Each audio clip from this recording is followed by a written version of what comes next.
ছাত্র জনতার অভ্যুত্থান গত বছরের 5 আগস্ট এনেছে এক নতুন প্রত্যাশা।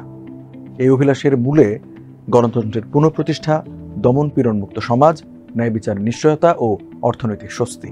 কিন্তু অভ্যুত্থানের বছর পূর্তি শেষে পূরণ হলো কতটুকু? নানা বিতর্ক, আশা ও হতাশার মধ্যে বড় হয়ে উঠেছে এই প্রশ্নই।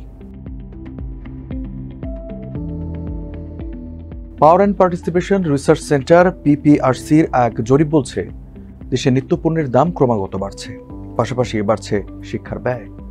এই দুই বিষয়কে বর্তমানে সবচেয়ে বড় উদ্বেগ হিসেবে দেখছে সাধারণ পরিবারগুলো। 25 আগস্ট সোমবার প্রকাশিত জরিপ অনুযায়ী 69.59% পরিবার মনে করে মূল্যবৃদ্ধি তাদের সবচেয়ে বড় সমস্যা। বিষয়টা এটাই প্রমাণ করে যে দৈনন্দিন জীবনে মূল্যস্ফীতির চাপ কতটা তীব্র হয়ে উঠেছে। জরিপে অংশ নেওয়া প্রায় 64.55% উদ্বিগ্ন শিশুদের শিক্ষার মান নিয়ে। 52.01% বিশেষভাবে উল্লেখ করেছে শিক্ষার ব্যয় বৃদ্ধির বিষয়টিকে। 28.76% পরিবার চিন্তিত ভবিষ্যতে সন্তানের বিয়ের ব্যয় নিয়েও। এছাড়া আয়ের ঘাটতি, মূলধনের অভাব ও স্বাস্থ্যসেবার অনিশ্চয়তা মিলিয়ে এক ধরনের বহুমাত্রিক চাপ তৈরি হয়েছে সাধারণ মানুষের জীবনে। আইন ও সালিশ কেন্দ্র আশোক বলছে, 2025 সালের প্রথম 7 মাসে দেশে উল্লেখযোগ্য হারে বেড়েছে শিশু ধর্ষণ। গত বছরের একই সময়ের তুলনায় এই বৃদ্ধির হার প্রায় 75%। আশোকের তথ্য বিশ্লেষণে দেখা যায়, চলতি বছরের জানুয়ারি থেকে জুলাই মাসের মধ্যে 306 জন মেয়ে শিশুকে ধর্ষণ করা হয়েছে, যা 2024 সালের একই সময়ে ছিল 175। এ সংখ্যা ইতোমধ্যেই গত পুরো বছরে রিপোর্ট হওয়া মোট 234টি ঘটনার তুলনায় অনেক বেশি। বয়সের পরিসংখ্যান তুলে ধরে আরো ভয়াবহ চিত্র। ভুক্তভোগী 49 জনের বয়স 0 থেকে 6 বছরের মধ্যে, 94 জনের বয়স 7 থেকে 12 বছরের মধ্যে, 103 জন কিশোরী। 7টি ঘটনায় উল্লেখ করা হয়নি বয়স। দেশে গত 3 বছরে দারিদ্র্যের হার বেড়ে দাঁড়িয়েছে 27.93%। বেসরকারি গবেষণা প্রতিষ্ঠান পাওয়ার and participation research centre PPRC প্রকাশিত এক জরিপের ফলে উঠে এসেছে এই তথ্য। জরিপে দেখা গেছে, অতি দারিদ্র্যের হারও বেড়েছে গত 3 বছরে। 2022 সালে অতি দারিদ্র্যের হার ছিল 5.6%।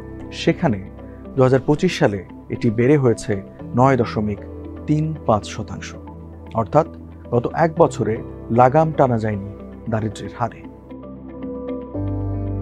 8,000-এরও বেশি পরিবারের ওপর ভিত্তি করে চালানো জরিপে আরও বলা হয়, নিম্ন ও মধ্যম শ্রেণীর মানুষের আয়ের চেয়ে ব্যয় বেশি। তারা সংসার চালাচ্ছেন ধার দেনা করে। তবে উচ্চবৃত্তের আয়ের চেয়ে ব্যয় কম। এছাড়া বেড়েছে বৈষম্য, হয়রানি। গত সরকারের আমলেও ঘুষ দিতে হতো, এখনো দিতে হয়। তবে সার্বিকভাবে ঘুষ দেওয়া কিছুটা কমলেও বর্তমানে কোনো কাজ করতে গিয়ে ঝামেলা এড়াতে বেশি ঘুষ দিচ্ছে মানুষ।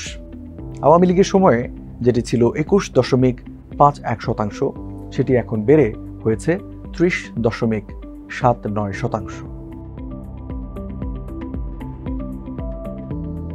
দেশের কোনো কোনো রাজনৈতিক দলের নেতা কর্মীদের একাংশের ক্ষমতার অপব্যবহারে এবার আমাদের পালা স্বরূপ আচরণ উদ্বেগজনকভাবে বেড়েছে বলে উল্লেখ করেছে ট্রান্সপারেন্সি ইন্টারন্যাশনাল বাংলাদেশ TIB। সংস্থাটি বলছে, কর্তৃত্ববাদ পতনের পর থেকে দেশব্যাপী দলবাজি, চাঁদাবাজি, দখলবাজি, রাষ্ট্রীয় সম্পদ লুট, মামলা বাণিজ্য, গ্রেপ্তার বাণিজ্য, জামিন বাণিজ্য, ট্যাগ বাণিজ্য ও দলীয় আধিপত্য কেন্দ্রিক সহিংসতা চলছে। নতুন বাংলাদেশে নতুন রাজনৈতিক বন্দোবস্তের জন্য এসব অশনি সংকেত। তবে এত খারাপ খবরের মধ্যেও আছে নানা খাতে উল্লেখযোগ্য অর্জন। এর মধ্যে ধ্বংসপ্রায় অর্থনীতিকে স্থিতিশীল করার চেষ্টা, সাম্প্রদায়িক সহিংসতা ও লুটপাট বন্ধে পদক্ষেপ, রেমিটেন্স এবং রপ্তানি আয় বৃদ্ধি, দুর্নীতি রোধে পদক্ষেপ, জড়িতদের বিচার ও রাষ্ট্রীয় সংস্কারের উদ্যোগ নিয়ে প্রশংসা ফিরছে মানুষের মুখে মুখে।